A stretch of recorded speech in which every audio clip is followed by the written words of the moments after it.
Assalamualaikum warahmatullahi wabarakatuh.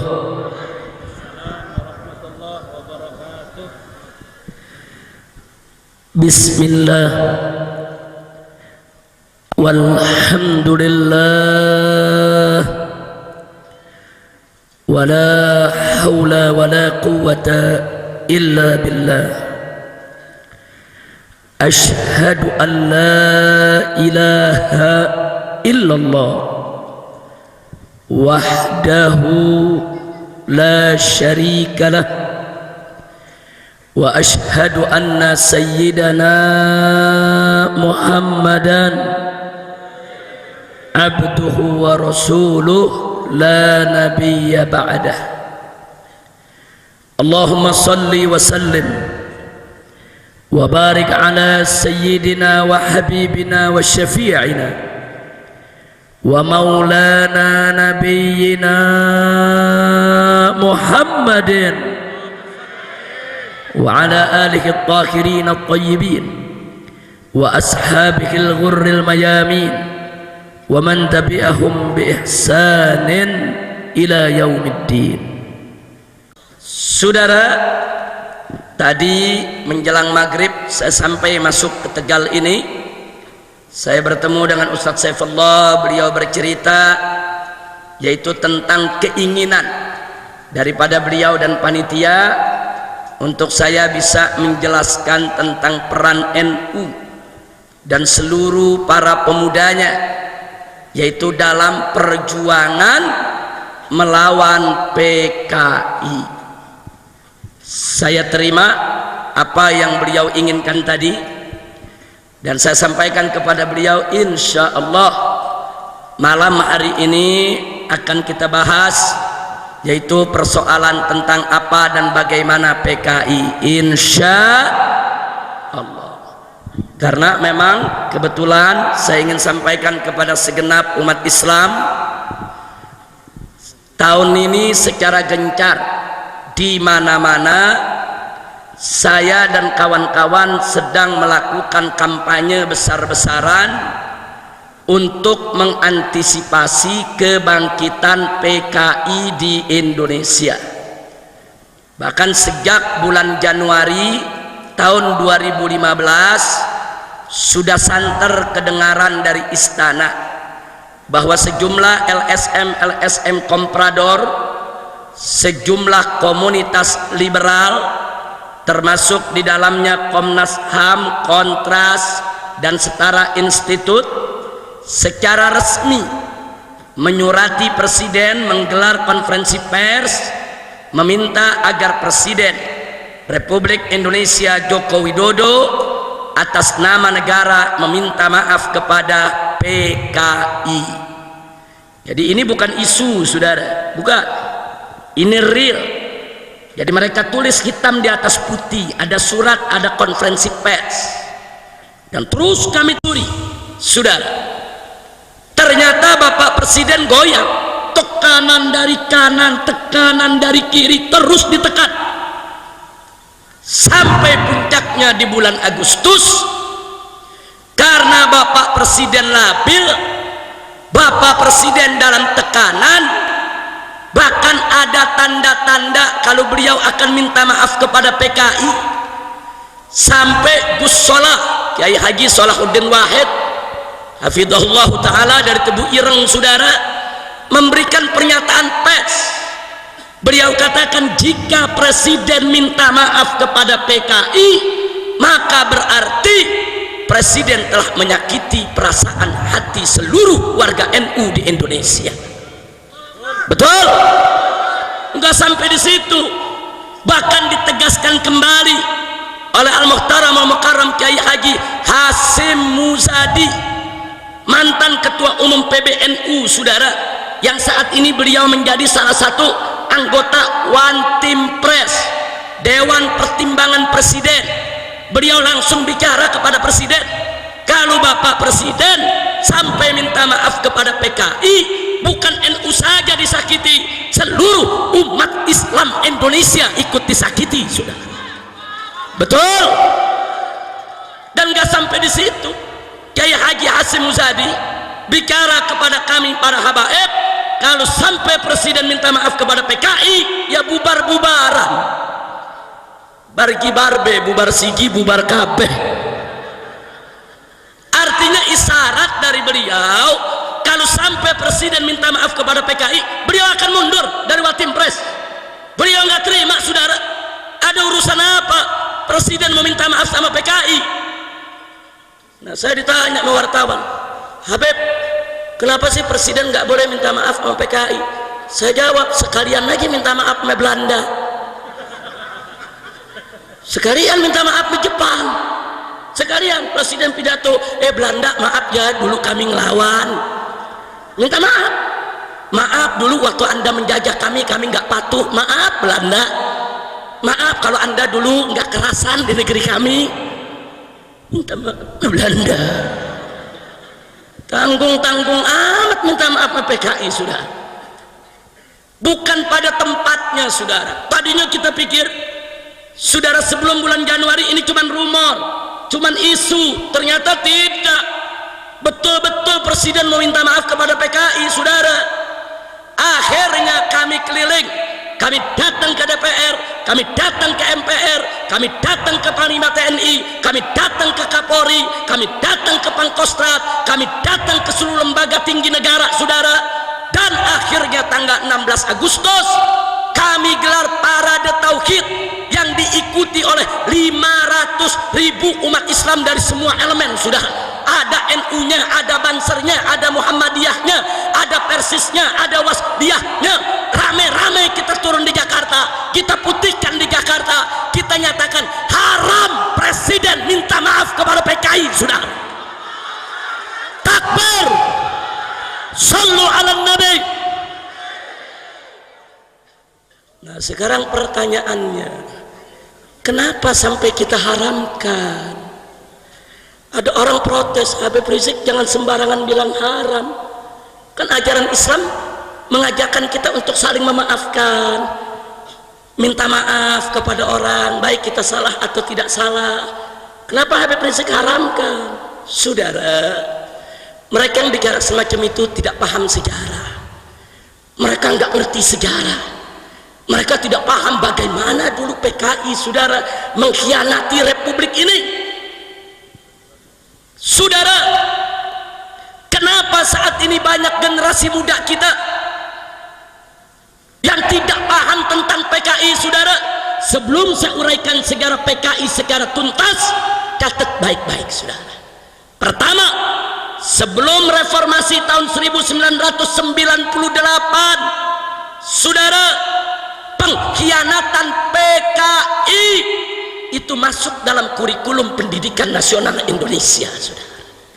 Dari SD sampai SMA, dari Sabang sampai Merauke, semua siswa-siswi, murid-murid pelajar Indonesia selalu diajarkan tentang pengkhianatan PKI di tahun 1948 dan di tahun 1965, saudara.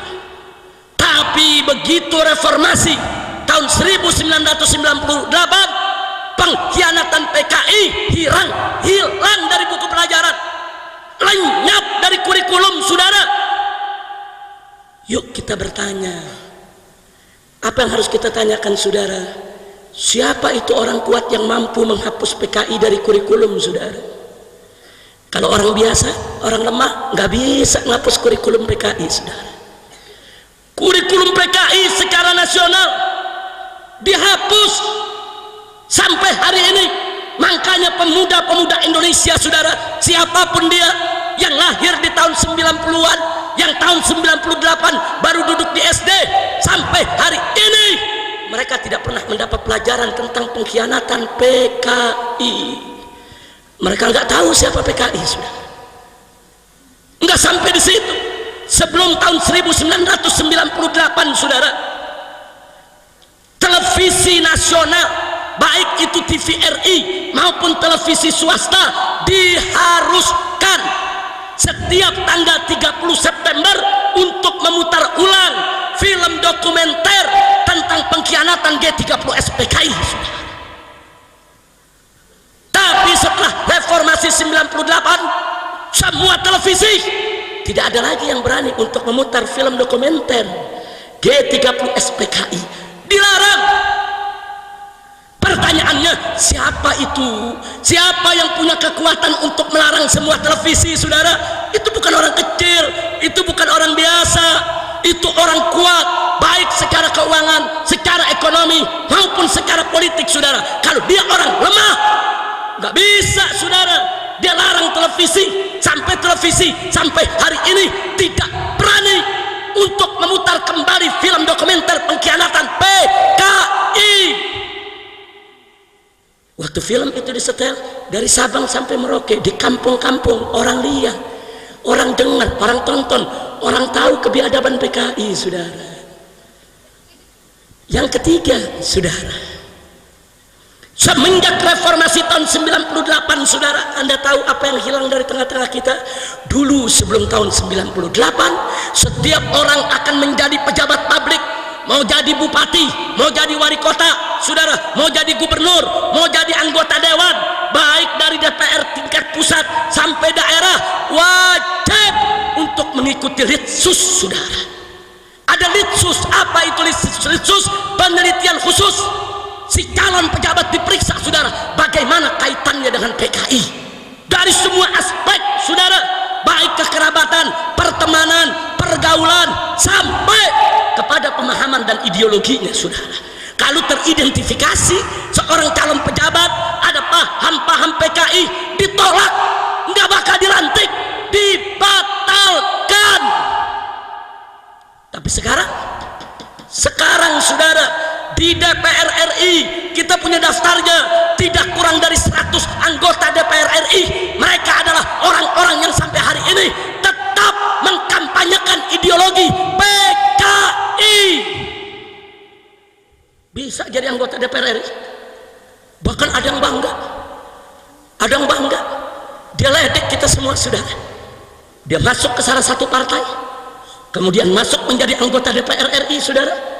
Kemudian setelah itu menjadi ketua salah satu komisi di DPR RI, lalu dia buat buku, apa judulnya, saudara? Aku bangga jadi anak PKI. Enggak sampai di situ, dia bikin buku lagi dengan judul Anak PKI Masuk Parlemen. Maksudnya dia mau ledek kita semua, dia mau ledek kiai, dia mau ledek pesantren, dia mau ledek umat Islam. Aku anak PKI, mau apa? Aku sekarang di DPR, mau apa? Masya Allah, saudara. Kita umat Islam tentu tidak memusuhi anak-anak PKI. Yang salahkan dulu orang tuanya, bukan anaknya. Dalam Islam tidak ada dosa keturunan, saudara. Tapi tolonglah anak-anak PKI tersebut, saudara, jangan lagi mengkampanyekan ideologi bapaknya. Sudahlah, nafat-tafat yang sudah berlalu biarkan dia berlalu. Bapaknya dulu salah, ya sudah salah, doakan saja semoga diampuni oleh Allah. Tinggal anak-anaknya jangan melanjutkan ideologinya, saudara. Ayo menyatu dengan umat Islam. Silakan mereka ikut NU, ikut Muhammadiyah, ikut majelis taklim, anak-anaknya masuk pesantren, biar besok bisa jadi ustadz, jadi kiai, saudara. Kita tidak memusuhi mereka, tidak. Saya juga tidak setuju kalau anak-anak keturunan PKI dipres, ditekan, dimusuhi, hak politiknya dikebiri, nggak boleh. Mereka punya hak ekonomi, hak politik, hak sosial yang tidak boleh kita ganggu. Tapi syarat, mereka tidak boleh lagi mengkampanyekan ideologi PKI. Mereka tidak boleh lagi memperjuangkan kebangkitan PKI. Mereka tidak boleh lagi menghidupkan PKI di Republik ini. Betul? Takbir. Sallu ala nabi. Jadi, saudara, pertanyaannya, siapa itu yang menghapus litsus itu dari DPR, saudara, dari pejabat publik, saudara? Itu bukan orang biasa. Kalau orang biasa nggak bisa menghapus litsus, saudara. Itu orang yang punya kekuatan politik, kekuatan ekonomi, kekuatan uang, saudara. Makanya di sini perlu saya katakan, kalau ada pejabat atau siapapun mengatakan, saudara, tidak usah cerita PKI, PKI masa lalu, PKI sudah finish, PKI mustahil bangkit kembali, bohong, saudara. Kalau ada yang bicara semacam itu, mereka sedang meninak bobokan masyarakat Indonesia, supaya kita lalai, supaya kita tidak waspada, supaya PKI dengan leluasa bangkit kembali di tengah-tengah kita. Dan ini kenyataannya, saudara. Insya Allah, gara-gara kita pikir oh PKI udah selesai, PKI udah habis, PKI mustahil bangkit lagi. Saudara, tahu-tahu apa yang terjadi? Kurikulum pengkhianatan PKI hilang dari sekolah, film dokumenter pengkhianatan PKI hilang dari televisi. Saudara, litsus penelitian khusus untuk calon pejabat saudara dihapuskan. Saudara, hati-hati saudara, mereka sedang menyusun kembali kekuatan saudara. Maka jangan salahkan saya kalau saya mengatakan, mereka mengatakan komunis sudah habis, komunis sudah selesai. Mereka sebetulnya sedang meninak bobokan kita supaya kita lalai, supaya kita tidak waspada. Nah buktinya sekarang kita lihat, kalau kita buka internet, berapa banyak anak-anak muda kita yang tidak tahu PKI, bela PKI saudara, atas nama hak asasi manusia, atas nama kebebasan saudara. Berapa banyak mereka bela-bela PKI, mereka bilang PKI baik, PKI pejuang, PKI pahlawan, PKI revolusioner. Nah, karena itu pada malam hari ini yuk kita belajar dari sejarah. Allah berfirman dalam Al-Quranul Karim, faqala ta'ala fa'tabiru ya ulil absar. Ambillah pelajaran wahai mereka yang punya akal pikiran, punya hati nurani. Jangan lalai dari sejarah kita saudara. Karena Nabi berpesan, orang beriman itu tidak jatuh dalam satu lubang dua kali saudara. Jangan sampai nanti kita jatuh lagi, terjebak oleh paham-paham PKI yang ingin menghancurkan kita saudara. Nggak sampai di situ, umat Islam saudara harus merapatkan barisan. Jangan melulu kita ribut soal khilafiyah di antara kita saudara. Jangan, yuk kita rapatkan barisan kita, kita satukan potensi kita saudara. Karena jika kita tidak bersatu dari hari ini, besok begitu PKI bangkit, kita hanya akan menjadi korban mereka saudara. Hati-hati Pak Bu ya. Maka itu saya mau tanya pada malam hari ini, siap untuk mengkaji soal PKI? Saya mau tanya semua, siap mengkaji soal PKI? Mau tahu PKI? Betul, takbir, sallu ala. Saya akan uraikan soal PKI secara rinci. Nanti Anda yang menilai saudara, apakah presiden pantas minta maaf kepada PKI atau tidak. Nanti Anda yang menilai, apakah PKI itu pejuang atau pecundang, apakah PKI itu pahlawan atau bajingan saudara. Nanti Anda yang menilai. Saya hanya memberikan informasi sejarah yang bisa dipertanggungjawabkan, bukan konon katanya saudara. Tidak, ada arsipnya, ada dokumennya, ada foto-fotonya saudara, arsip nasional. Nah, karena itu saudara, di awal ceramah ini juga saya ingin mengingatkan kepada semua akan amanat Allah subhanahu wa ta'ala dalam Al-Quran. Faqala ta'ala wa'tasimu bihablillahi jami'a wa la tafarraqu. Berpegang teguhlah kamu sekalian kepada hablullah, tali Allah, agama Allah, hukum Allah, aturan Allah, dan jangan sekali-kali kamu berpecah belah. Kita harus bersatu dalam iman dan Islam, kita harus bersatu dalam akidah, kita harus bersatu dalam menegakkan Islam, kita harus bersatu dalam menegakkan hukum Allah, kita harus bersatu dalam iman dan takwa kepada Allah subhanahu wa ta'ala. Saya mau tanya semua, siap bersaudara, siap bersatu, siap bela Allah dan Rasulnya, siap bela Islam, siap bela negara Indonesia? Takbir, sallu ala nabi, Allahumma salli wa sallim wa barik alaih. Kita mulai saudara. Perhatikan baik-baik khususnya generasi muda yang mau tahu tentang PKI, dan nanti kita lihat bagaimana dahsyatnya peran NU dan Banser dalam melawan PKI saudara. Kita mulai dari tahun 1914 saudara, sebelum kemerdekaan Indonesia. 85 tokoh komunis dari Belanda datang ke Indonesia mendirikan Perserikatan Buruh Sosialis Demokratik saudara, diberi nama ISDV.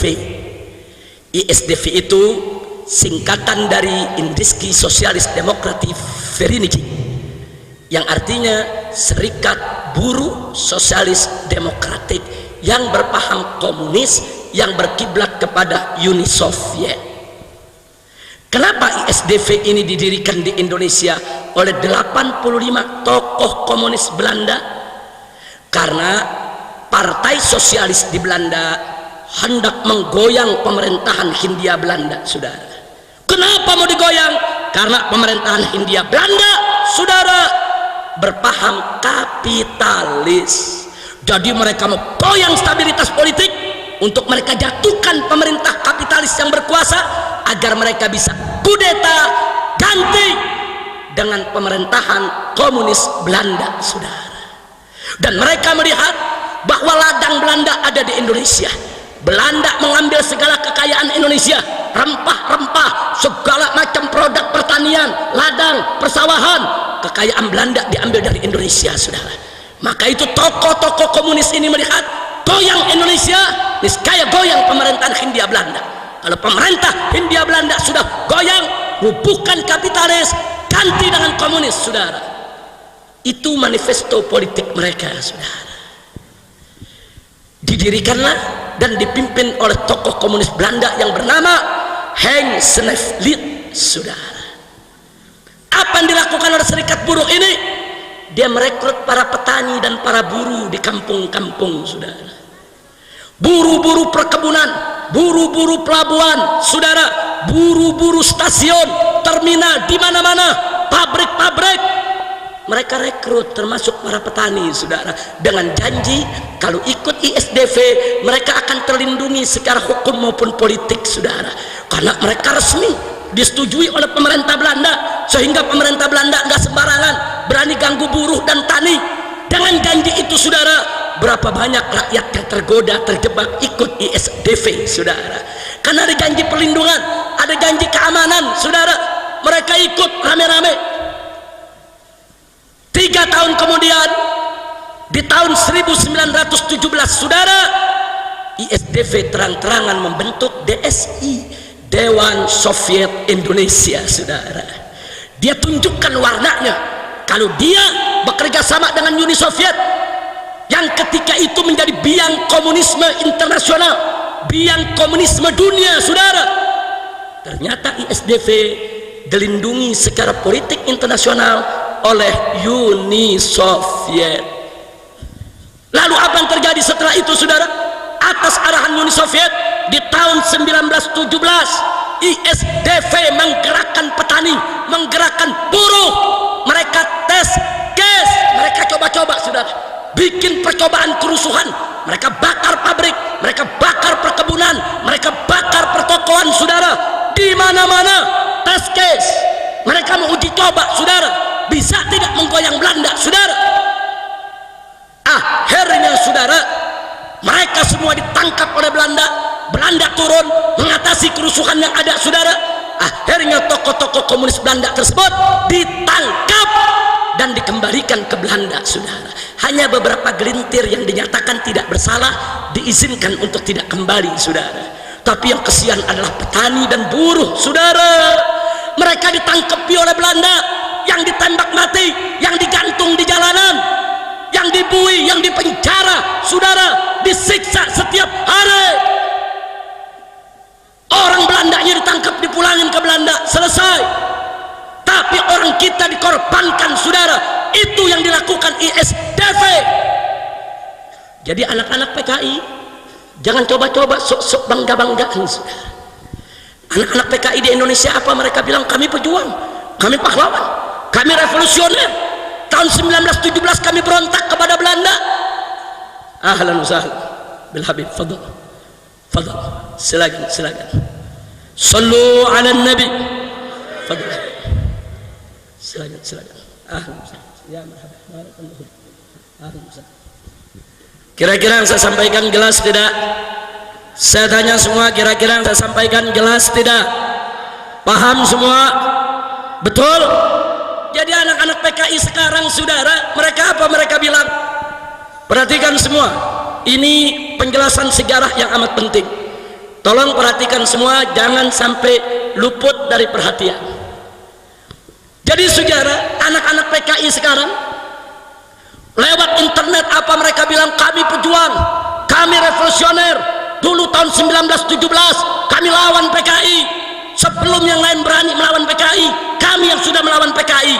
Bohong. ISDV ketika itu melawan Belanda Indonesia, bukan untuk kelahiran NKRI. Mereka melawan Belanda, saudara, hanya untuk menggulingkan pemerintahan kapitalis diganti dengan pemerintahan komunis. Mereka kerja untuk Belanda, mereka kerja untuk komunis Soviet, mereka kerja bukan untuk kemerdekaan Indonesia, saudara. Betul? Takbir. Makanya jangan tertipu, saudara, dengan pemutarbalikan sejarah. Makanya anak-anak muda yang gak baca sejarah, mereka pikir betul PKI pejuang, saudara. Tunggu dulu, suruh bicara sama yang ngerti sejarah, jangan mereka bicara sama yang tidak ngerti sejarah, saudara. Kira-kira jelas tidak? Paham semua? Baik, kita lanjutkan, saudara. Tahun 1917 setelah terjadi kerusuhan, ditangkap tokoh-tokoh Belanda, tapi ISDV tidak dibubarkan oleh Belanda, saudara. Dengan pertimbangan Belanda mencoba untuk memanfaatkannya karena sudah punya cabang sampai ke daerah, saudara. Akhirnya ISDV tetap diizinkan ada, tapi dalam kontrol ketat pemerintah Hindia Belanda. Nah, saudara, karena dikontrol, orang-orang Belanda memilih hanya menjadi pembina dan penasehat. Diangkatlah Semaun dari Surabaya dan Darsono dari Solo untuk memimpin ISDV yang di tahun 1920 mengganti nama menjadi PKH, Perserikatan Komunisme Hindia Belanda, saudara. Bukan ISDV lagi namanya PKH. Yang pimpin bukan orang Belanda lagi, tapi Semaun dari Surabaya dan Darsono dari Solo, saudara. Kita lanjutkan, saudara. Setelah itu di tahun 1924 digelar konferensi Perserikatan Komunisme Hindia yang disingkat PKH di kota Semarang, Jawa Tengah, saudara. Melalui konferensi tersebut PKH ganti nama menjadi PKI, Partai Komunis Indonesia, yang diangkat menjadi pimpinan adalah Musso dan Alimin, saudara. Catat baik-baik, saudara. Kenapa mereka berubah menjadi partai? Sebab di awal tahun 1924 ada konferensi komunisme internasional yang diadakan di Moskow, menginstruksikan kepada seluruh serikat buruh yang berkiblat ke Soviet untuk membentuk partai politik di negeri masing-masing, saudara. Ini semua arahan Soviet, saudara. Ini kerja Soviet. Lalu tahun 1927, saudara, tanpa diduga ini PKI berkembang pesat. Setelah menjadi partai, makin banyak orang yang berminat, saudara, dengan aneka rakam janji. Kalau ikut PKI partai, nanti bisa jadi pejabat, nanti bisa jadi anggota dewan, nanti bisa jadi ini, bisa jadi itu, saudara. Buruh dan tani berbagai daerah rame-rame ikut kepada PKI, saudara. Nggak main-main, saudara. Akhirnya apa yang terjadi? Di tahun 1924 mereka lakukan kerusuhan besar-besaran, saudara, lebih besar dari tahun 1917.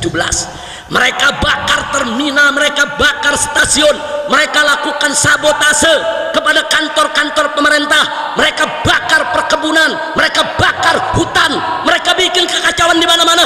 Buruh-buruh mogok kerja, saudara, dibikin kekacauan. Pemerintah Hindia Belanda marah besar, diturunkan tentara sebanyak-banyaknya untuk mengatasi para buruh dan tani, dan akhirnya kerusuhan itu bisa diatasi oleh Belanda. Bagaimana pimpinan PKI, saudara? Musso dan Alimin dibuang ke Moskow, bukan di penjara, saudara. Dibuang ke Moskow atas pemerintahan Uni Soviet. Di Moskow dia punya rumah, di Moskow punya mobil, di Moskow dia dapat gaji, saudara. Agen KGB, agen rahasia Uni Soviet. Lalu bagaimana dengan rakyat, petani dan buruh, saudara, yang diprovokasi, yang dihasut untuk melakukan kerusuhan? Mereka diberondong oleh Belanda, dibantai oleh Belanda, dibunuh oleh Belanda. Berapa ribu yang mati? Dan 13.000 orang ditangkap, dibuang ke Irian, Papua sana, saudara. Dipaksa kerja keras, rodi. Nggak sampai di situ, petani-petani ditangkapi, ditembak satu persatu, mayatnya digantung di jalan-jalan, saudara. Masya Allah. Jadi di sini juga anak-anak PKI jangan coba-coba mengatakan kami pejuang, kami revolusioner. Dulu orang-orang tua kami melawan Belanda. Dulu PKI melawan Belanda bukan untuk memerdekakan Indonesia. Dulu PKI melawan Belanda, saudara, mereka hanya menjadi alat Uni Soviet untuk menggulingkan pemerintahan kapitalis di Eropa untuk diganti dengan pemerintahan komunis. Buruh dan tani hanya dijadikan korban, buruh dan tani hanya dijadikan bemper. Kurang ajar ini PKI, saudara. Begitu saya mau tanya semua yang dari sini, kalau gitu PKI likik tidak? Likik tidak? Mengorbankan rakyat, buruh, petani jahat tidak? Zalim tidak? Itu yang mereka lakukan, saudara. Baca manifesto PKI, mana ada untuk memerdekakan Indonesia? Enggak ada, saudara. Akhirnya di tahun 1927, setelah PKI melakukan kerusuhan besar, dibubarkan oleh Belanda, saudara. Sejak saat itu finish PKI tidak ada, saudara. Bagaimana nasib Musul Alimin? Tinggal di Uni Soviet, saudara. Dibina, dididik oleh KGB, dan setiap tahun Musul dan Alimin selalu hadir dalam konferensi komunis internasional di Berlin, Jerman, di Beijing, Cina, dan di Moskow, Uni Soviet, mengatasnamakan Indonesia, saudara. Jadi biar anda tahu ini kaki tangan Uni Soviet, tapi mereka nggak balik ke Indonesia, saudara. Singkat cerita, menjelang kemerdekaan Republik Indonesia tahun 1945, tokoh-tokoh nasional bersama para kiai kita kumpul musyawarah, saudara, untuk merumuskan bagaimana kelak bentuk dan dasar negara Indonesia jika merdeka, saudara. Siapa yang terlibat di sana? Satu, almarhum wal maghfurullah Kiai Haji Abdul Wahid Hashim, putra pendiri NU, Hadratus Syekh Al-Alimul Allamah Kiai Haji Hasim Asy'ari radhiyallahu taala anhu wa an jami'il muslimin. Tokoh nomor satu NU hadir, saudara, dalam musyawarah untuk melahirkan NKRI. Yang kedua adalah almarhum wal maghfurullah Kiai Haji Abdul Qahar Mudzakkir, pimpinan Muhammadiyah ketika itu, saudara.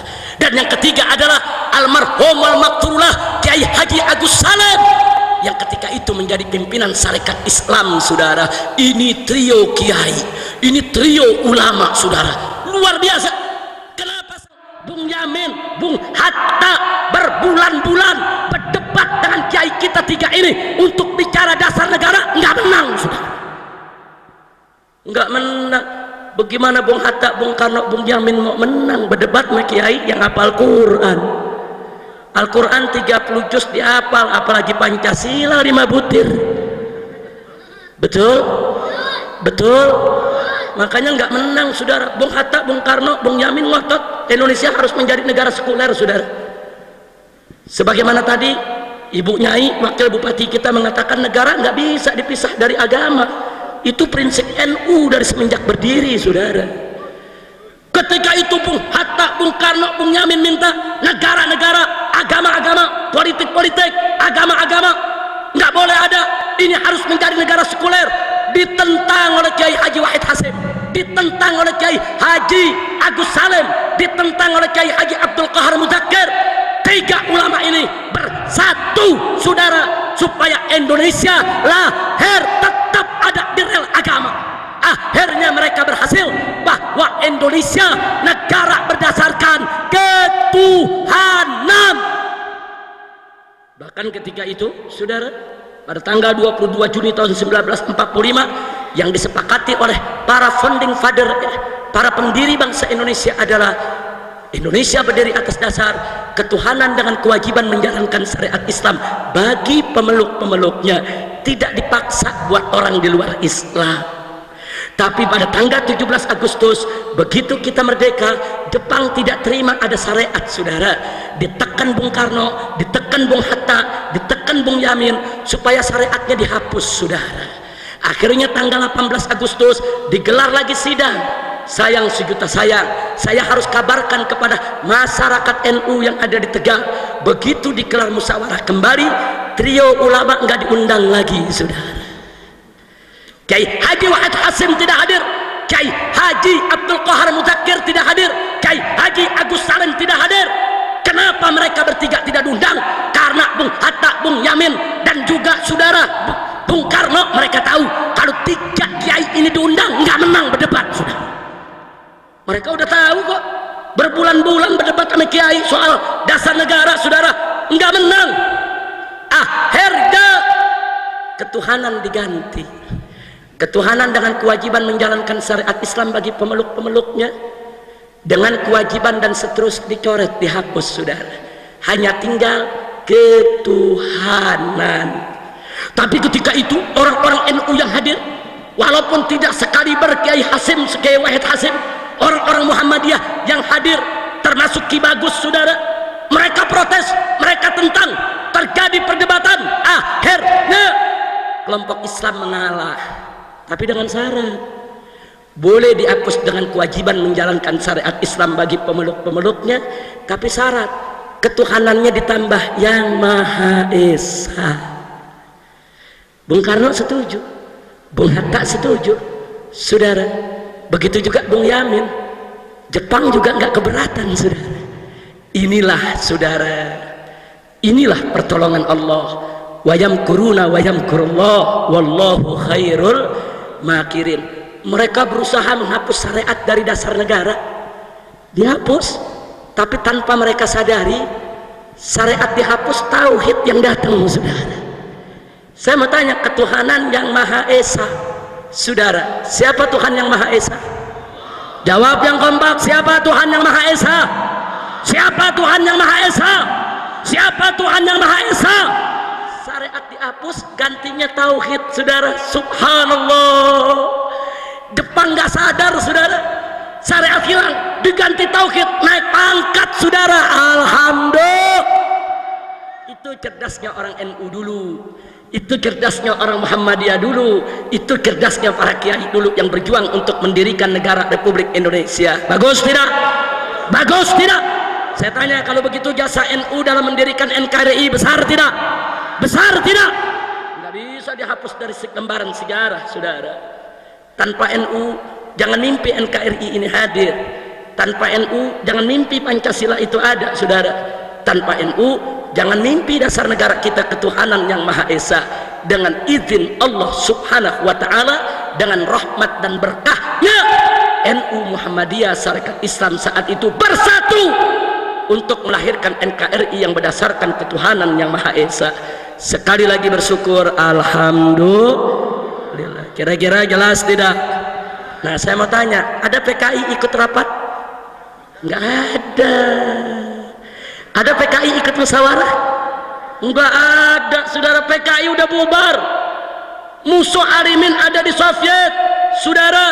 Nggak ada mereka ikut merumuskan lahirnya negara kesatuan Republik Indonesia. Nggak ada PKI ikut rapat, nggak ada PKI ikut musyawarah, nggak ada PKI ikut sidang melahirkan negara. Tidak ada.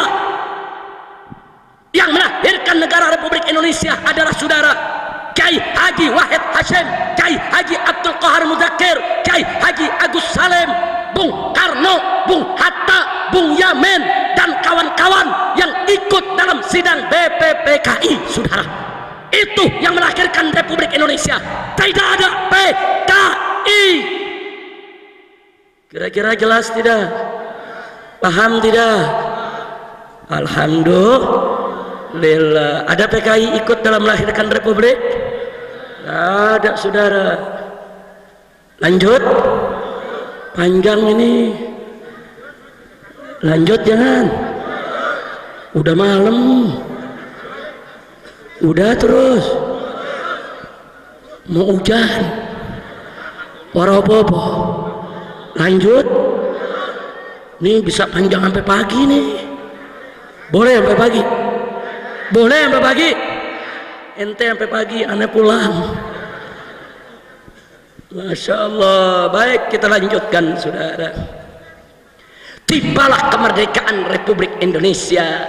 pada tanggal 17 Agustus tahun 1945.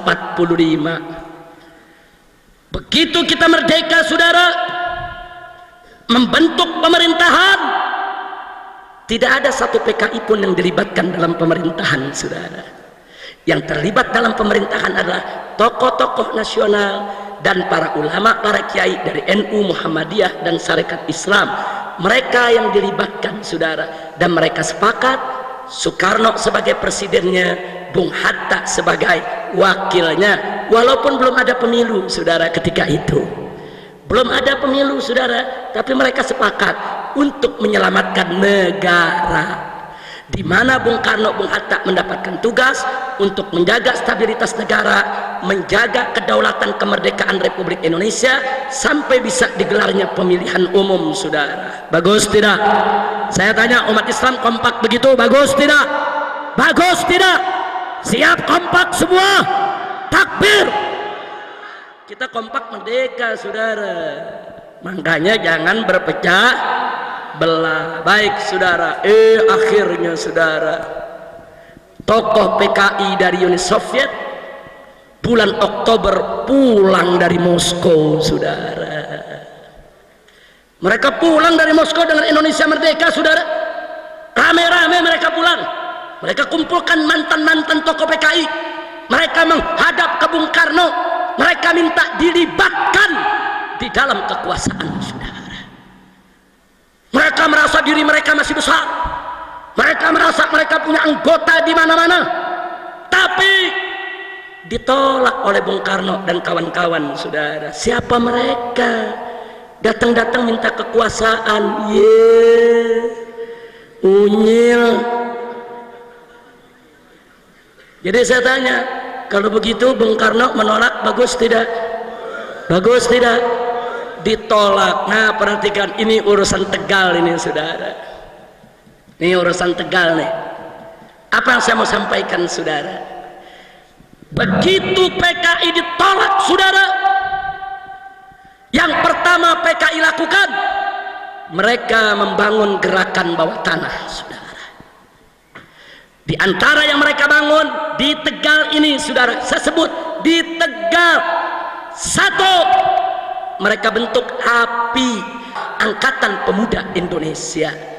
Dua, mereka bentuk AMRI, saudara, Angkatan Muda Republik Indonesia. Mereka bentuk di Tegal sampai ke Selawi, saudara.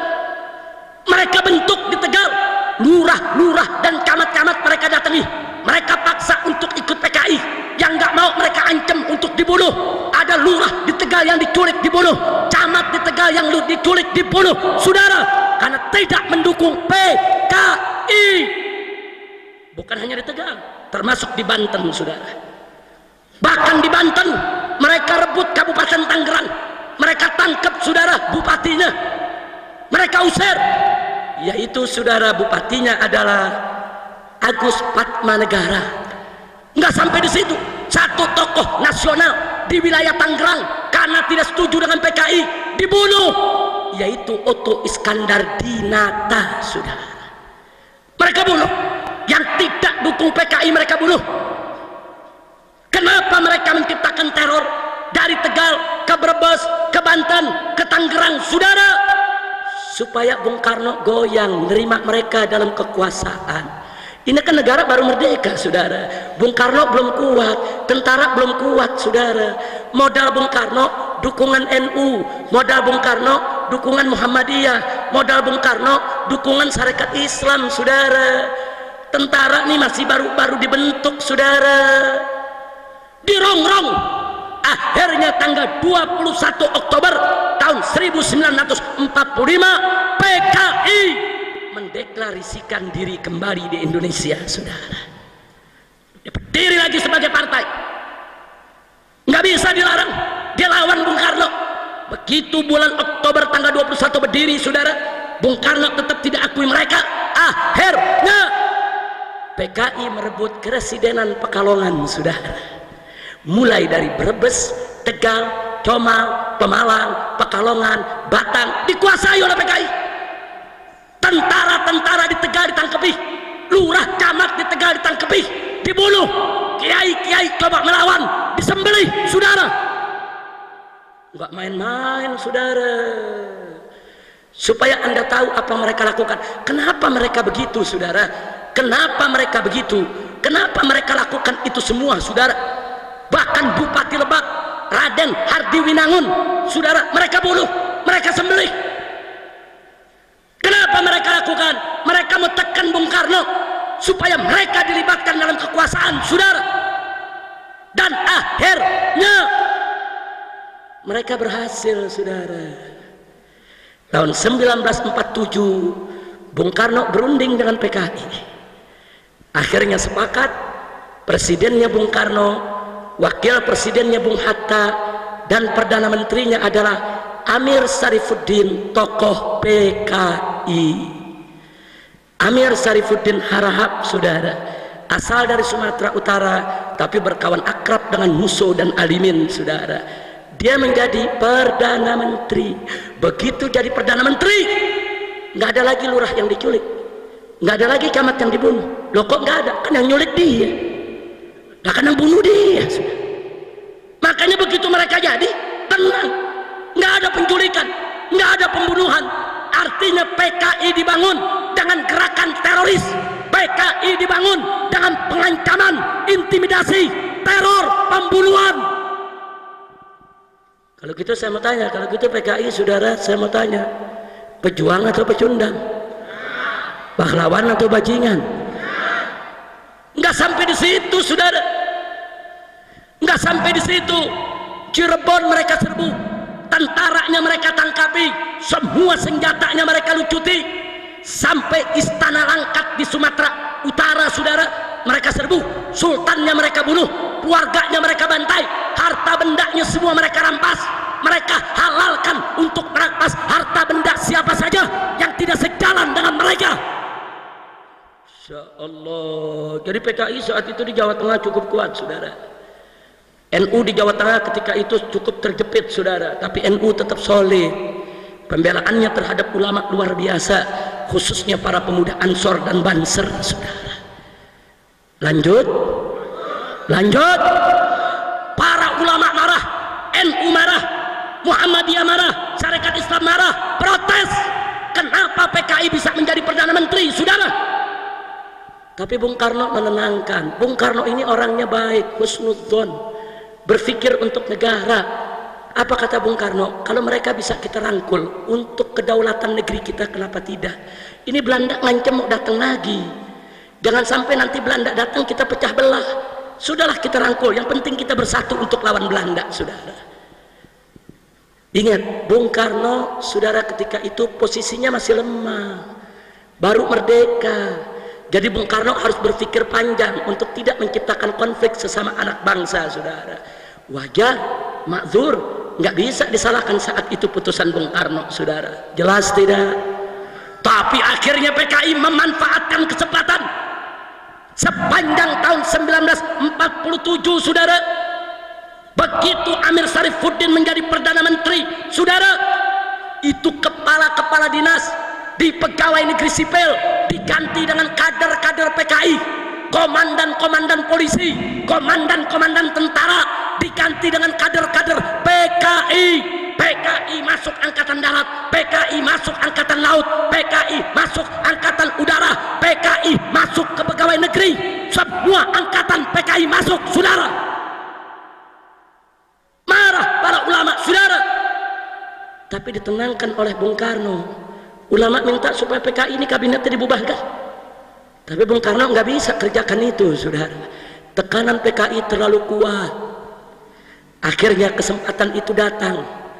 Tanggal 17 Januari tahun 1948, pemerintah Indonesia melakukan perjanjian dengan pemerintah Belanda dalam perjanjian Renville, saudara. Keputusannya merugikan Indonesia, merusak kedaulatan bangsa. Akhirnya ulama tidak tahan, rame-rame datang ke Bung Karno, termasuk Bung Hatta, mengancam Bung Karno, kalau kabinet PKI tidak dibubarkan, Amir Sarifuddin tidak diberhentikan, kami semua mundur dari kabinet Soekarno, saudara. Karena diancam. Soekarno tidak punya pilihan. Amir Sarifuddin diberhentikan dari Perdana Menteri. kabinetnya dibubarkan, saudara. Lalu siapa jadi Perdana Menteri? Bung Hatta merangkap Perdana Menteri, di samping beliau menjadi wakil presiden. Lalu apa yang dilakukan oleh Bung Hatta, saudara? Atas desakan NU, atas desakan Muhammadiyah, atas desakan Sarekat Islam, Bung Hatta, saudara, meluncurkan politik RERA. Apa itu RERA? Re-nya reorganisasi, R-nya rasionalisasi. Maksudnya apa? Semua kader PKI di pegawai negeri sipil diberhentikan oleh Bung Hatta. Semua komandan tentara, komandan polisi yang berasal dari kader PKI diberhentikan, dibersihkan habis-habis negara ini dari unsur-unsur PKI. Bagus tidak? Bagus tidak? Dan Soekarno menyetujui itu, saudara. Karena itu permintaan para ulama, saudara. Lalu apa yang terjadi setelah itu, saudara? PKI marah, saudara. Digelarlah pada bulan Agustus tahun 1948 Kongres PKI secara besar-besaran, saudara. Hasilnya, saudara, tanggal 5 September Musso datang menghadap ke Bung Karno. Apa Musso bilang? Kami PKI minta kepada presiden untuk berkiblat kepada Uni Soviet. Nggak apa-apa PKI nggak masuk dalam kekuasaan, tapi kiblat Indonesia harus ke Uni Soviet, saudara. Dijawab oleh Bung Karno, kami baru merdeka dari Belanda. Bagaimana mungkin kedaulatan kami gadaikan kepada Uni Soviet? Mustahil. Kami bangsa merdeka, kami bangsa berdaulat. PKI marah, saudara. Marah dengan jawaban Bung Karno. Akhirnya tanggal 12 September, saudara, PKI mulai melakukan teror di Madiun, saudara. Anda tahu, Gubernur Jawa Timur Raden Mas Aryo Suryo mereka culik, mereka bunuh. Kepala tentara di Madiun Kolonel Marhadi mereka culik, mereka bunuh.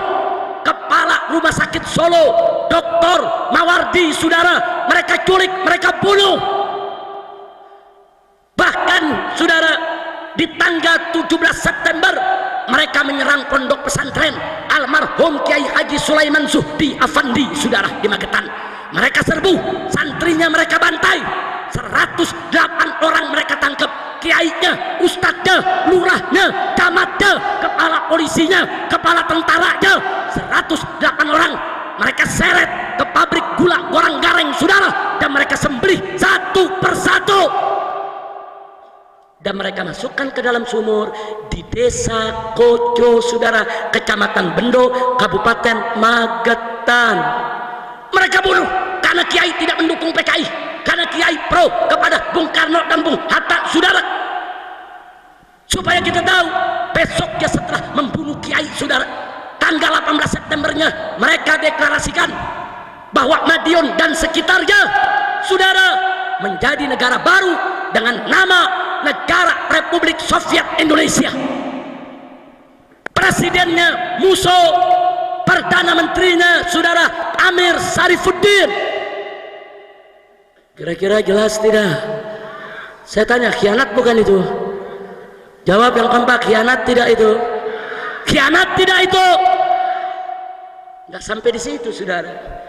Kader-kader PKI yang di tentara, kader-kader PKI yang di polisi yang dipecat oleh Bung Hatta, mereka mengambil alih lagi posisi di Jawa Tengah, saudara. Akhirnya apa yang terjadi besoknya? Mereka rebut setelah Madiun, mereka rebut Magetan, mereka rebut Ponorogo, kemudian mereka keliling, mereka rebut Cepu, Rembang, Wonogiri, Sukoharjo, saudara, Purwokerto, hampir seluruh Jawa Tengah mereka rebut, saudara. Soekarno tidak berdaya.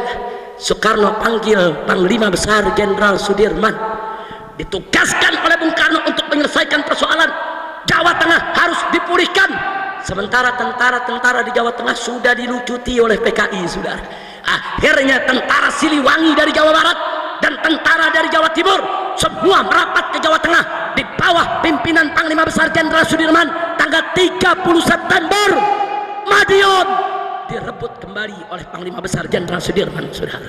Dan akhir bulan November baru seluruh Jawa Tengah bisa dikuasai kembali oleh NKRI, saudara. Tapi apa yang terjadi? Begitu 30 September PKI terusir dari Madiun, mereka meluncur ke arah Magetan sepanjang jalan.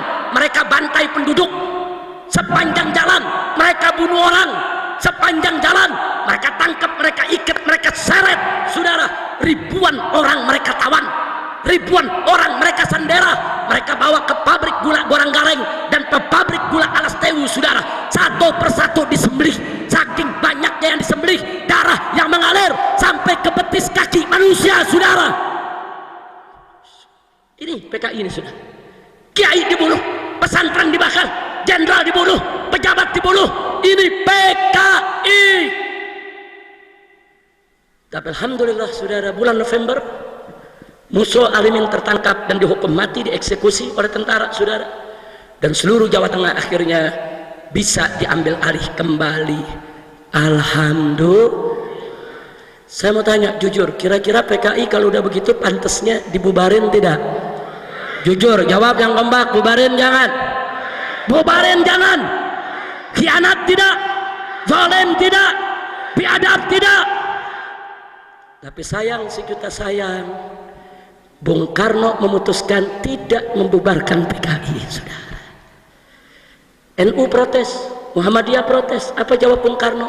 Yang salah kan yang di Madiun, PKI yang lain kan nggak terlibat. Jangan kesalahan sebagian oknum dilimpahkan kepada semua PKI.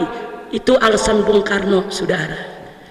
Akhirnya PKI tidak dibubarkan, melainkan PKI menggelar kongres kembali tahun 50 dan mengganti kepemimpinan, saudara. Karena musuh udah dihukum mati, Alimin udah dihukum mati. Kali ini yang memimpin adalah DN Aidit, Dipo Nusantara Aidit, saudara. Dan satu lagi adalah Nyoto. Tahun 50, saudara, mereka menjadi pimpinan PKI. Apa yang mereka buat, saudara? Ini mereka habis berontak, habis bunuh orang, habis bantai kiai. Bagaimana caranya supaya rakyat melupakan itu, saudara? Mereka tahu rakyat cinta Bung Karno, rakyat hormat Bung Karno. Akhirnya mereka memakai politik, jilat habis-habisan Bung Karno, saudara. Mereka pakai politik menjilat, saudara. Mereka jilat, mereka banggakan Bung Karno, mereka puji-puji Bung Karno, segala program Bung Karno mereka dukung. Tidak ada mereka tolak. Siapa nyerang Bung Karno, mereka lawan habis-habisan. Dan mereka berhasil mengambil hati Bung Karno, saudara. Akhirnya Bung Karno sangat akrab kepada mereka, sehingga akhirnya mereka diizinkan untuk ikut pemilihan umum pertama di Indonesia tahun 1955. Begitu ikut pemilu, mengejutkan. Mereka menang jadi 4 besar, saudara. Ketika itu 4 besar partai, saudara, yang menang pemilu, saudara, NU, Masyumi, PNI, partainya Bung Karno, dan PKI. 4 besar. Saat itu, saudara, yang milih PKI 1.500.000 orang. Itu anggota PKI di Indonesia, saudara. Di tahun 55 mereka bisa bangkit lagi, saudara. Akhirnya setelah pemilu 55, saudara, di tahun 57 ulama melihat PKI ini berbahaya. PKI ini masuk ke kampung-kampung, menipu orang, menjebak orang, menyerang agama, saudara, menyerang kaum sarungan, menghina kiai. Akhirnya digelarlah Musyawarah Ulama Indonesia di Palembang pada tahun 1957, saudara. Hasilnya meminta kepada Presiden Bung Karno untuk membubarkan PKI. Tapi sayang, sejuta sayang, permintaan para ulama tidak dikabulkan oleh Bung Karno, saudara. Alasan Bung Karno, PKI baik, PKI sudah insaf, PKI sudah sadar, PKI nggak melakukan kesalahan lagi, mereka dukung program kita semua, kenapa mesti dibubarkan? Akhirnya tahun 1958 segelintir tokoh agama bergabung dengan segelintir tentara yang kecewa kepada Bung Karno karena memanjakan PKI. Mereka mengoreksi Bung Karno dengan terjadi pemberontakan PRRI di Sumatera, saudara. Sebetulnya itu pemberontakan koreksi terhadap Bung Karno. Sejumlah saudara militer dan sejumlah tokoh agama nggak terima Bung Karno begitu manjakan PKI, begitu beri kesempatan kepada PKI. Tapi PRRI tidak kuat, saudara. Dia hanya sekedar koreksi, akhirnya bisa diatasi, saudara. Lalu apa yang terjadi, saudara, setelah itu tahun 1958, saudara? Nah, setelah terjadi pemberontakan daripada PRRI, saudara, tahun 58, saudara, PKI makin dimanjakan oleh Bung Karno. Bahkan di tahun 1960, boro-boro Bung Karno mau terima saran ulama dan kiai, bahkan Bung Karno meluncurkan politik Nasakom, Nasional Agama Komunis. Kiai di kampung-kampung dibujuk oleh Bung Karno, ini tujuannya baik, ini untuk persatuan, ini PKI sudah sadar. Saudara, ya, sebagian ada yang terbujuk dan terayu, sebagian lagi tidak, saudara. Di tahun yang sama, Partai Masyumi, itu singkatan dari Majelis Syuro Muslimin Indonesia, menolak politik Nasakom. Hasilnya tanggal 17 Agustus 1960, Masyumi dibubarkan oleh Bung Karno, saudara. PKI minta bubarkan ini, yang nggak terima Nasakom. PKI bela Nasakom habis-habisan, sudah. Makanya tadi saya katakan PKI berhasil menggunakan politik ngejilat Bung Karno habis-habisan, saudara. Masyumi dibubarkan. Bahkan di tahun 1962, 2 orang tokoh PKI diangkat oleh Bung Karno sebagai Menteri Besar Penasehat Presiden, yaitu DN Aidit dan Nyoto, saudara. Akhirnya tahun 1963, di dalam rapat kabinet, 2 menteri PKI mendesak Bung Karno untuk mengganyang Malaysia, untuk perang lawan Malaysia, saudara. Tentara menolak, NU menolak, Muhammadiyah menolak, Syarikat Islam menolak. Kenapa harus perang dengan Malaysia? Saudara serumpun, seagama, tapi PKI tetap ngotot. Pengaruh PKI sangat kuat, saudara. Kenapa PKI ngotot? Karena ada instruksi dari Uni Soviet bahwa Partai Komunis Malaysia lemah, mau dibubarkan oleh pemerintah Malaysia, maka itu Malaysia harus digoyang. Kalau Malaysia digoyang, Partai Komunis Malaysia tidak bubar, saudara. Luar biasa liciknya, saudara. Enggak sampai di situ, sengaja dijorokin Bung Karno untuk perang dengan Malaysia, karena mereka punya program lain, saudara. Mari kita lanjutkan, saudara.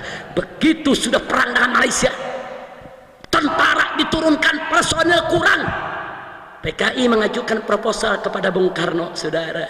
Bapak Presiden, kami PKI siap membantu Presiden. Tentara kita nggak cukup, tentara kita nggak cukup. Maka itu kami ajukan proposal, bentuklah angkatan kelima. Sudah punya 4 angkatan, ada angkatan darat, angkatan udara, angkatan laut, angkatan kepolisian. Kita perlu angkatan kelima, yaitu angkatan buruh dan tani, saudara. Buruh dan tani yang terdidik hanya buruh dan tani PKI, saudara. Buruh dan tani yang ngerti organisasi hanya buruh dan tani PKI, saudara. Dan Soekarno mengabulkan itu, saudara. Kalau Anda jalan-jalan ke Jakarta, mampir sebentar di Menteng Perapatan, saudara. Di sana ada patung tani. Petaninya bawa bedil laras panjang dan bawa pistol pendek di pinggangnya, saudara. Petani bawa pacul, bukan bawa pistol, saudara. Itu patung PKI yang dibuat di zaman Bung Karno sebagai lambang kejayaan PKI. Sampai hari ini patung itu masih tetap bercokol di Jakarta, saudara. Jadi kita bicara ada fakta, kita nggak bicara konon katanya, saudara. Buka sejarah, saudara. Lalu apa yang terjadi? GPII, Gerakan Pemuda Islam Indonesia, saudara, tidak terima, saudara, adanya angkatan kelima, karena itu angkatan PKI. Akhirnya PKI marah, tekan Bung Karno, GPII dibubarkan, saudara. Jadi ulama minta PKI yang dibubarin ke Bung Karno, bukan PKI.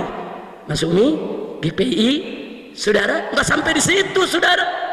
Bahkan di awal tahun 1964,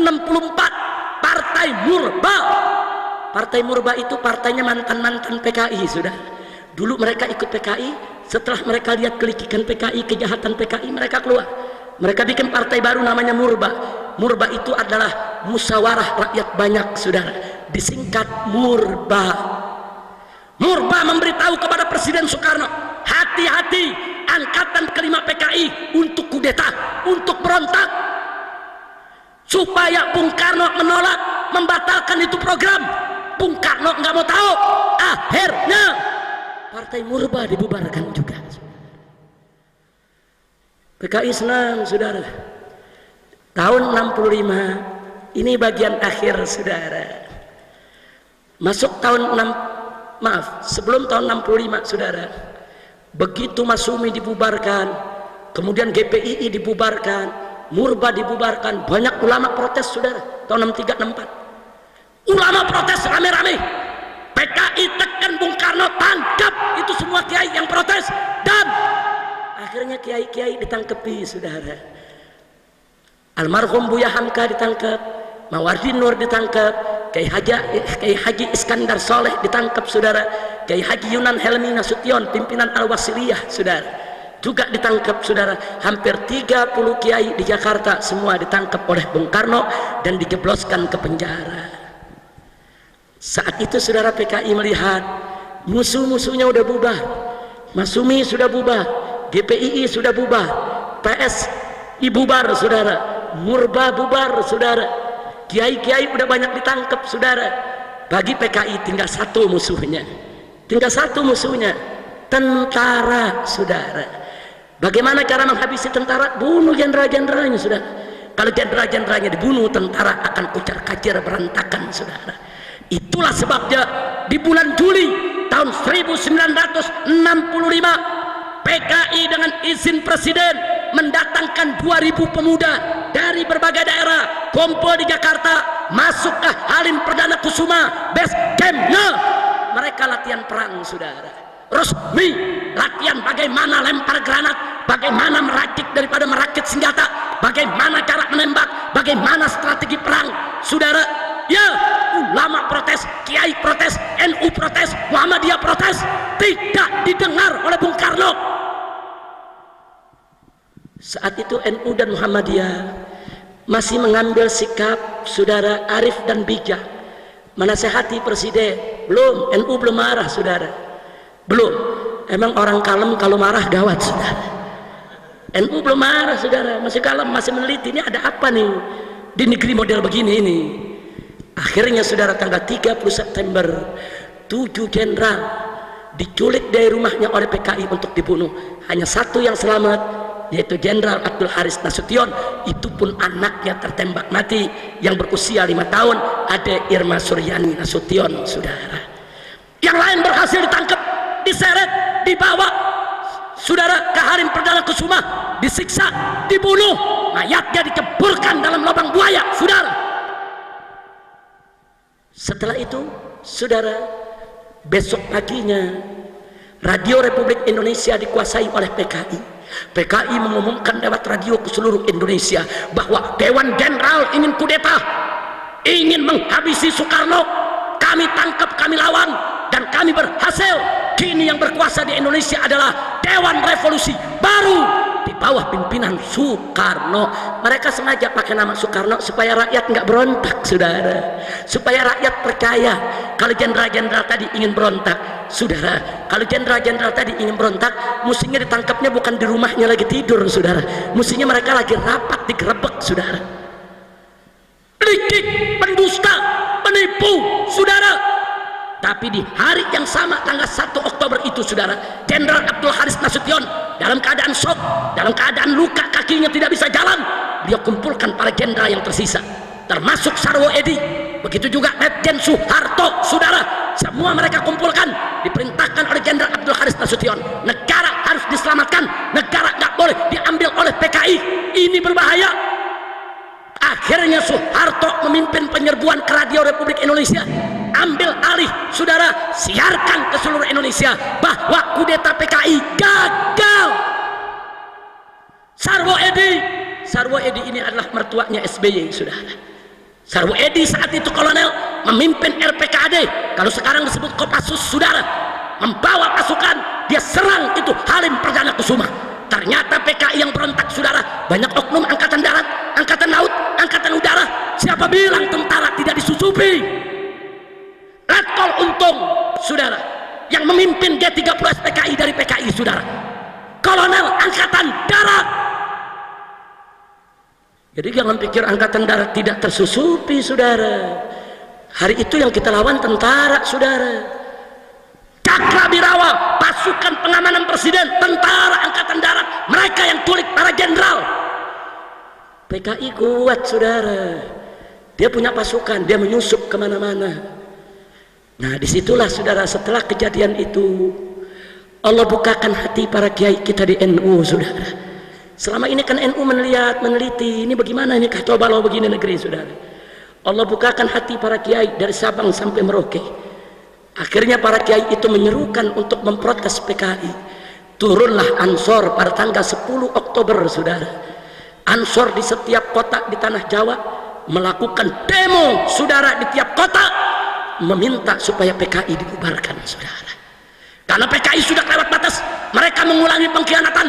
Dulu 1948 sudah dimaafkan, sudah dimaklumi. Kali ini mereka ulangi lagi, saudara. 10 Oktober NU turun Ansornya, saudara. Lalu apa yang terjadi, saudara? PKI marah melihat NU, PKI marah kepada Banser. Besoknya tahu yang terjadi, saudara, 67 anggota Banser di Banyuwangi mereka undang, mereka ajak makan malam, saudara, mereka racuni. Setelah itu mereka sembelih satu persatu, mereka masukkan ke dalam sumur. Pimpinan Banser, saudara, di Blora, di Jawa Tengah, di Magetan, di mana-mana dicolek, dibunuh.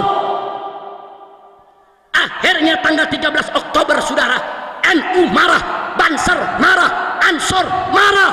Terjadi bentrok antara PKI dan Banser di seluruh Indonesia. Saat itulah, saudara, NU menjadi magnet, saudara. NU menjadi magnet saat Muhammadiyah sudah putus harapan, saudara. Saat GPII sudah dibubarkan, saat Masumi sudah dibubarkan, saat kiai-kiai nasional sudah ditangkapi, saudara. Saat itu NU yang menjadi harapan umat, saudara. NU magnet ketika itu. Akhirnya, saudara, orang-orang Muhammadiyah, Sarekat Islam, Persis di seluruh Indonesia ikut membela Banser, ikut membela Ansor, meletus perang antara NU melawan PKI. Takbir, takbir.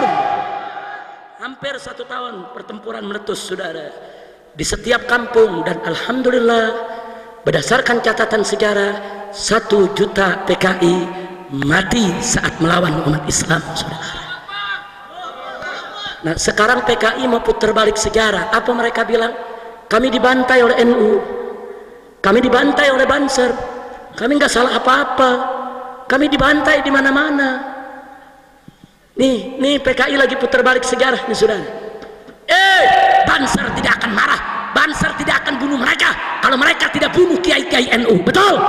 Saya mau tanya, yang bunuh kiai NU siapa? Yang bunuh Banser siapa? Yang bunuh jenderal siapa? Yang bakar pesantren siapa?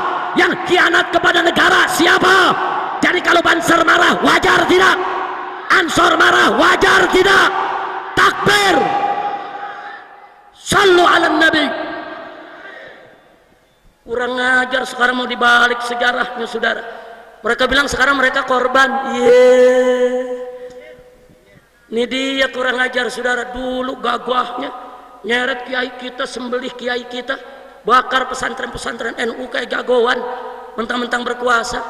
Begitu udah kalah, cengeng, ngaku saya dibantai, pala lu bomenyan. Kurang ajar, saudara. Kira-kira jelas tidak? Jelas tidak? Nah, sekarang saya mau tanya, Anda yang ambil kesimpulan, saudara. Setelah Anda lihat begitu sejarah PKI, saya tanya, kalau gitu PKI jawab yang keempat. PKI ini pahlawan atau bajingan? Jawab yang keempat, pahlawan atau bajingan? Pejuang atau pecundang? Siapa yang bunuh kiai? Siapa yang bunuh kiai? Siapa yang bakar pesantren? Siapa yang bantai NU? Siapa yang khianat kepada negara? Kalau begitu saya mau tanya, apa pantas presiden minta maaf kepada PKI? Kurang ajar presiden meminta maaf ke PKI. Saudara, apa maksudnya? Maka itu, saudara, saya mau serukan kepada umat Islam. Sampai hari ini kita masih berhasil menekan presiden untuk tidak minta maaf kepada PKI. Sampai hari ini. Setelah kami turun pada Tauhid di Jakarta, saya diundang oleh Menko Polhukam Luhut Panjaitan. Saudara, beliau ingin menenangkan saya dengan menjamin presiden tidak akan minta maaf kepada PKI. Saya katakan, apa jaminannya? Siapa yang bisa menjamin kalau presiden tidak minta maaf kepada PKI? Maka itu kita sampaikan kepada Menko Polhukam, kalau presiden sampai minta maaf kepada PKI, saya yang pertama kali akan teriakkan kepada rakyat Indonesia, turun ke jalan, turunkan Jokowi dari jabatan presiden. Takbir! Takbir! Saya mau tanya semua yang ada di sini, siap bela ulama? Siap bela kiai? Siap bela NU? Siap bela Banser? Siap bela NKRI? Siap ganyang PKI? Takbir!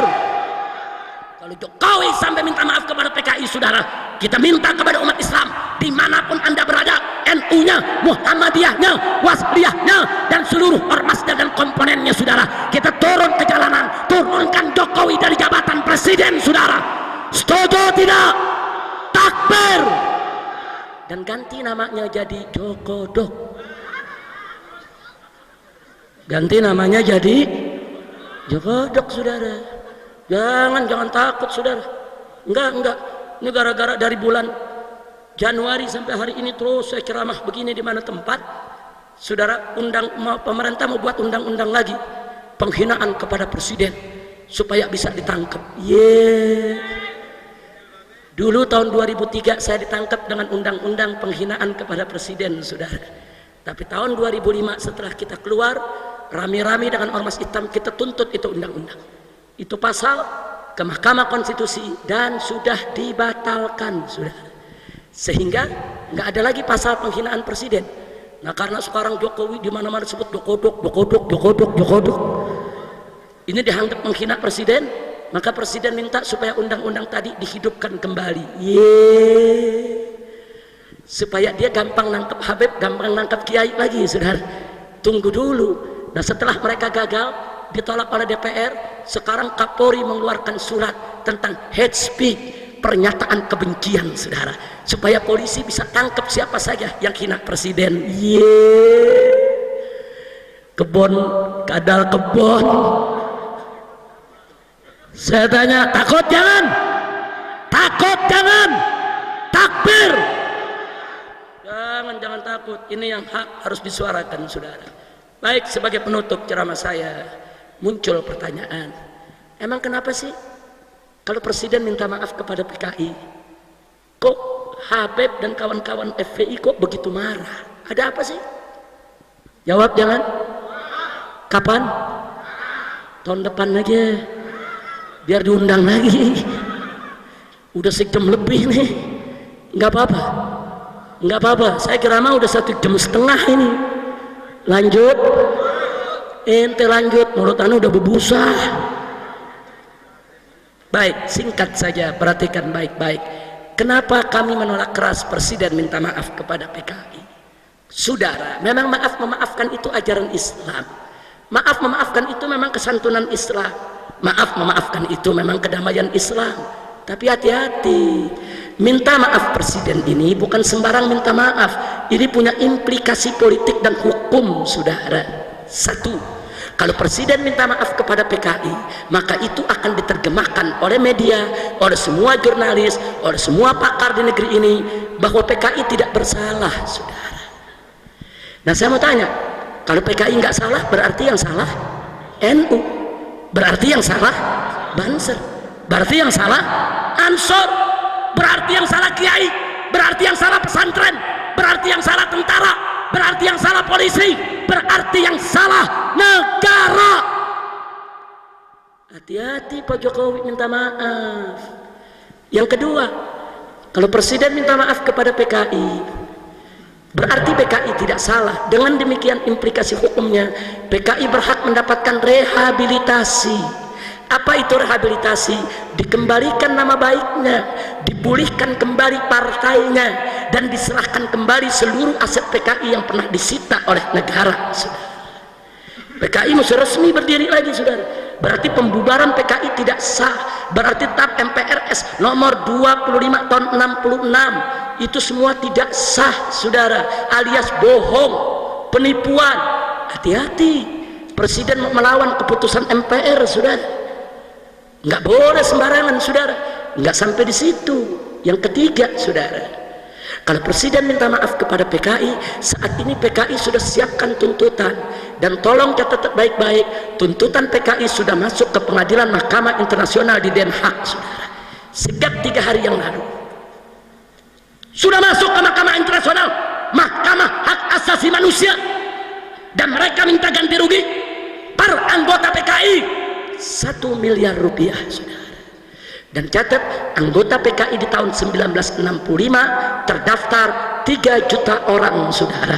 Satu orang harus dapat, baik yang meninggal dunia maupun yang dipenjara maupun yang diawasi di tengah masyarakat, satu orangnya harus dapat 1 miliar. 3 juta kali 1 miliar jumlahnya adalah 3.000 triliun.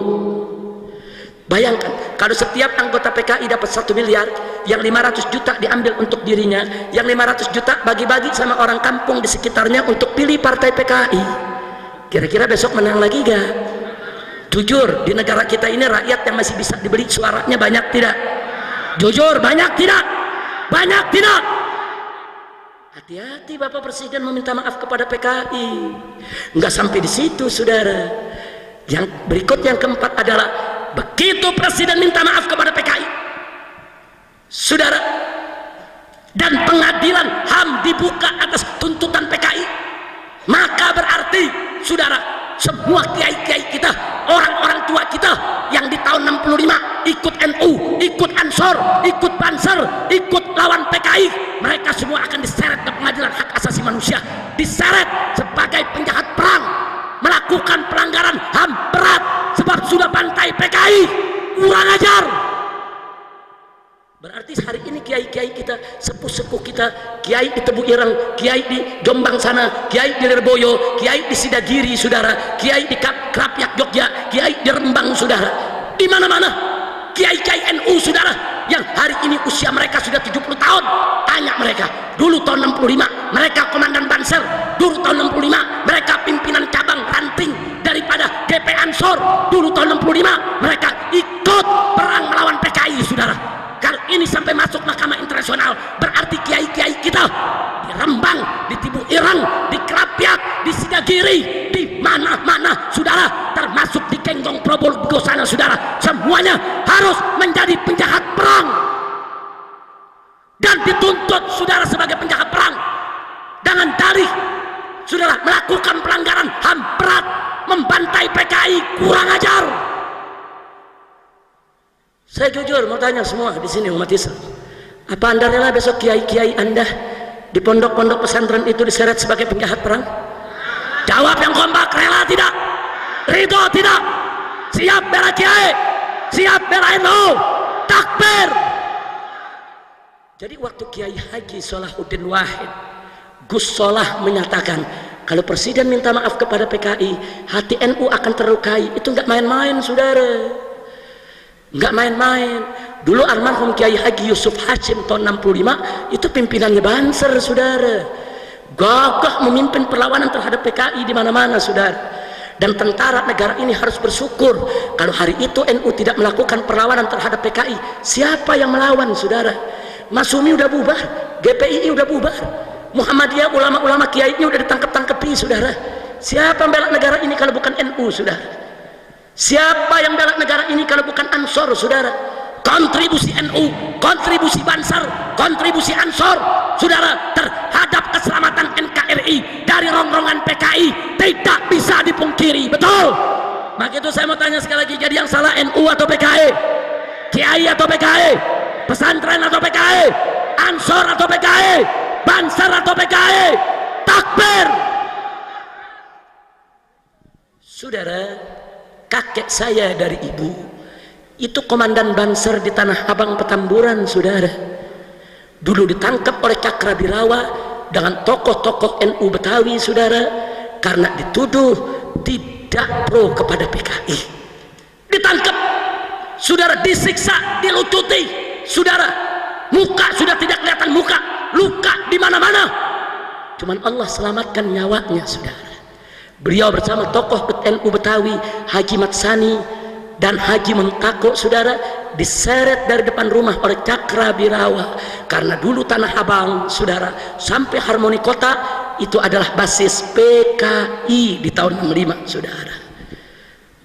Nah, jadi artinya, saudara, orang-orang tua kami dulu, kakek-kakek kami, keluarga kami, guru-guru kami, mereka orang-orang NU, mereka orang-orang Banser, mereka orang-orang Ansor.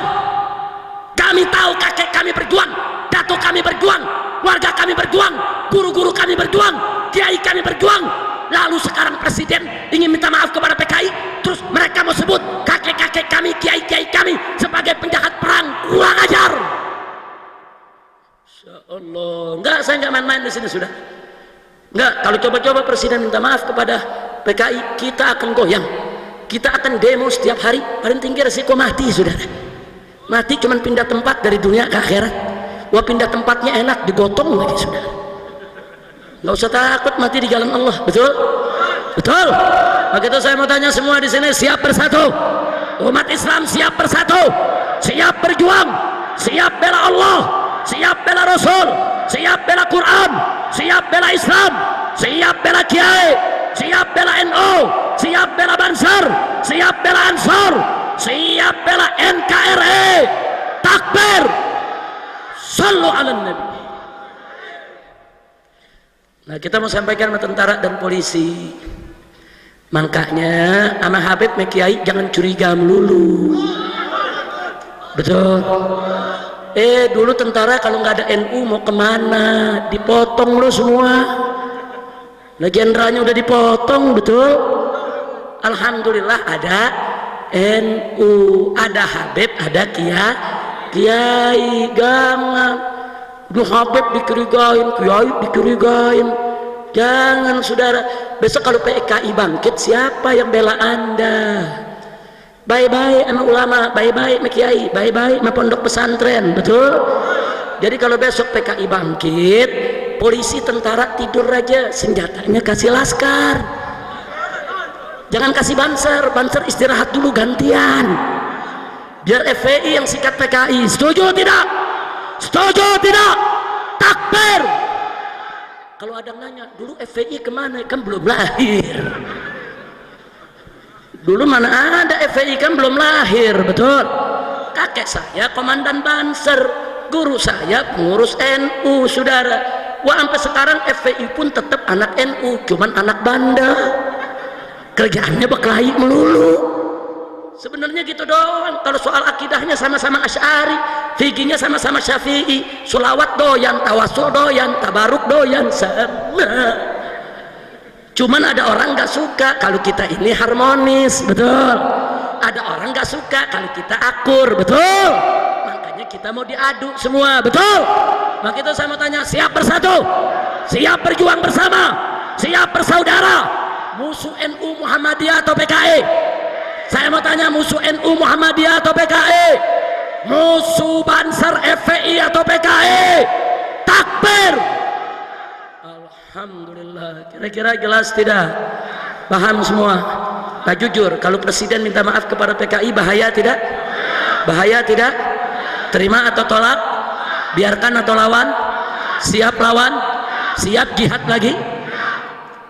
22 Oktober dijadikan Hari Santri Nasional, betul? Atas permintaan PBNU, betul? Tanya dong, kenapa 22 Oktober itu bisa menjadi Hari Santri?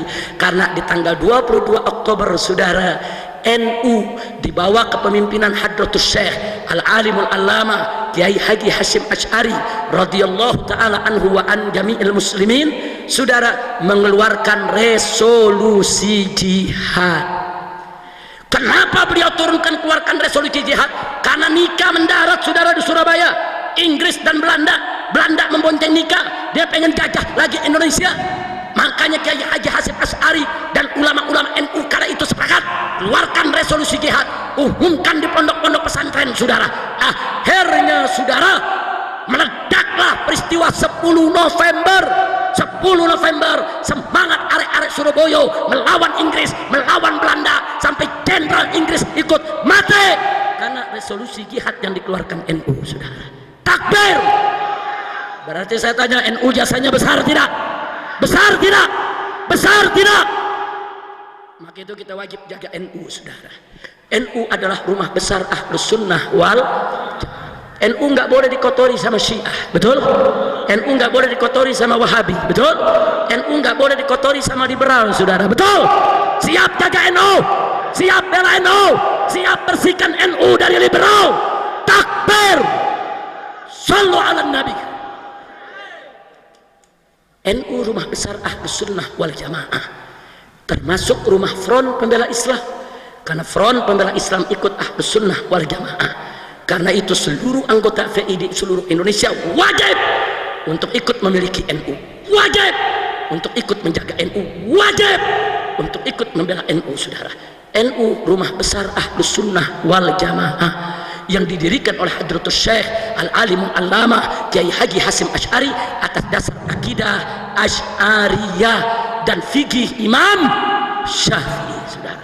Tidak boleh dirubah, tidak boleh dikotori, mau dengan Syiah, dengan Wahabi, dengan liberal, tidak boleh. NU harus tetap menjadi rumah besar Ahlus Sunnah wal Jamaah. Setuju tidak? Setuju tidak? Nah, jadi sampai di sini ceramah saya mau tanya, kalau gitu NU Ansor Banser jasanya besar tidak buat negara? Jasanya besar tidak lawan PKI? Jadi kalau Presiden Jokowi coba-coba membela PKI, saudara, langkai dulu mayat NU, betul? Dan sebelum langkai mayat NU, langkai dulu mayat FPI.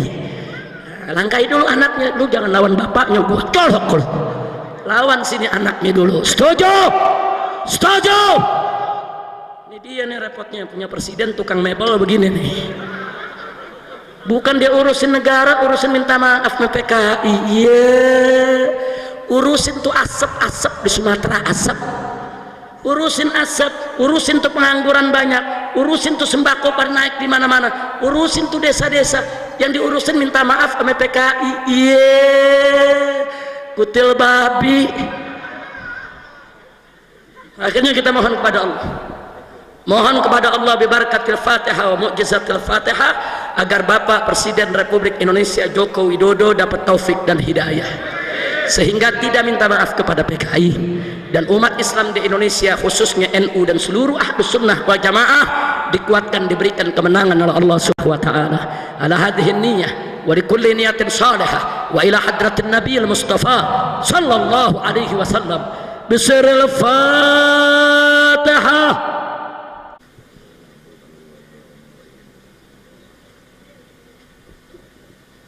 Taqabbalallahu minna wa minkum fataqabbal ya karim. Mudah-mudahan doa kita digabulkan, amin. Jadi sungguh pun kita kritik keras sama presiden, sungguh pun kita protes keras kepada presiden, tetap kita harus doakan kebaikan buat dia. Jangan disumpahin. Kalau kita sumpahin jadi presiden setan, tahu sumpahan kita diterima, benar-benar jadi setan besok. Nah kalau jadi setan kan rakyat yang susah, betul? Jadi jangan, doain biar jadi presiden yang baik, biar jadi presiden dapat taufik dan hidayah. Jangan sampai minta maaf kepada PKI.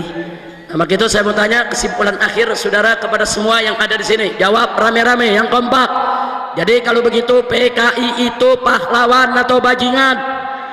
Pejuang atau pecundang? Kalau begitu, apa pantas presiden minta maaf kepada PKI? Pantas tidak? Pantas tidak? Kalau presiden minta maaf kepada PKI, kita terima atau tolak? Biarkan atau lawan? Siap turunkan presiden? Takbir, sallu ala nabi. Siap bersatu, siap bersaudara. Takbir, sallu ala nabi. Nah, sampai di sini ceramah saya pada malam hari ini. Besok pagi insya Allah saya akan hadir dalam acara haul Kiai Haji Armiyah di Cikura. Nah insya Allah acara haul macam ini perlu kita datang. Ingatnya semuanya warga NU, sebab haul itu, saudara, sebagai bukti tanda cinta kita kepada ulama, sekaligus bentuk terima kasih kita kepada ulama yang telah berjuang mendahului kita, betul? Juga sekaligus sebagai volume silaturahmi antara kita dengan para ulama, betul? Dan sekaligus, saudara, kita bisa ngalap berkah, tabarukan. Kalau Wahabi nggak percaya tabaruk, masa bodoh amat, emang gue pikirin. Kita bukan Wahabi, betul? Betul? Datang tabarukan, sudah. Saya datang besok dengan tujuan untuk tabaruk, dan ini merupakan salah satu ciri daripada Ahlus Sunnah wal Jamaah. Hanya Ahlus Sunnah yang punya haul, hanya Ahlus Sunnah yang memeriahkan haul. para ulamanya. Kenapa? Karena mereka cinta kepada ulama, cinta kepada kiai, tahu berterima kasih kepada para pendahulunya. Dan Kiai Haji Arnia selama hidupnya, beliau adalah pendidik, beliau adalah guru, beliau adalah pejuang, beliau adalah benteng Ahlus Sunnah wal Jamaah. Mudah-mudahan besok kita bisa ketemu lagi. Amin. Siap hadir, siap datang, takbir.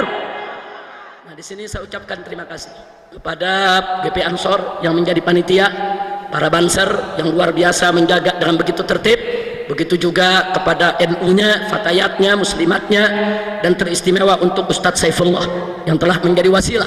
Begitu juga kepada Bapak Bupati, yaitu Ki Entus yang sudah memberikan dukungan, termasuk Ibu Wakil Bupati, yaitu Nyai Hajah Ummi Azizah yang telah luar biasa mengikuti acara sampai selesai.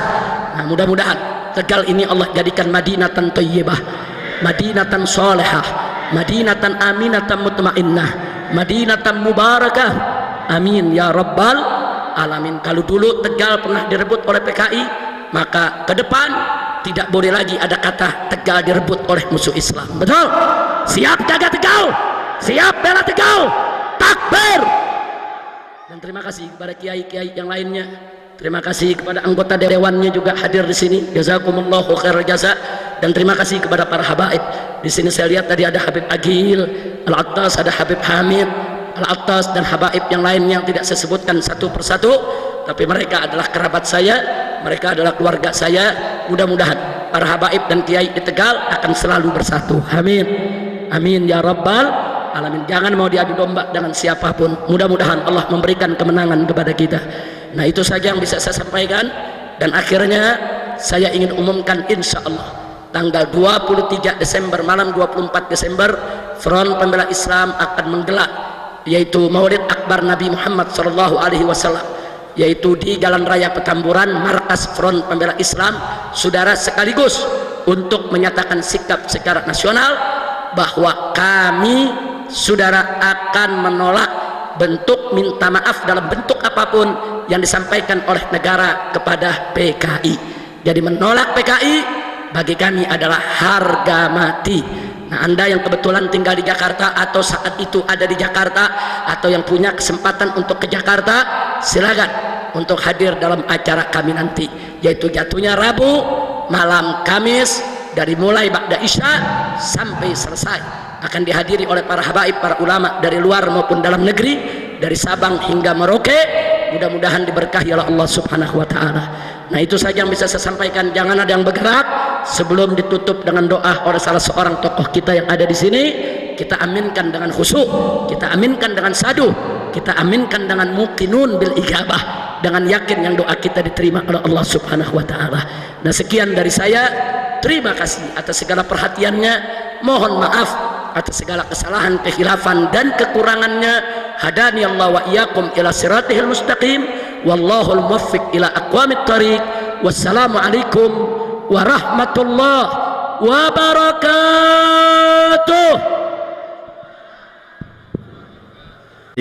Kepada Al-Habib Dr. Muhammad Rizik Syihab LCMA yang telah memberikan mawaddah hasanah sekaligus juga nasihatnya. Rahim, alhamdulillah rabbil alamin, hamdan yuafi ni'amahu wa yukafi mazidah. Ya Rabbana lakal hamdu kama yanbaghi li jalali wajhika wa 'azimi sultanik.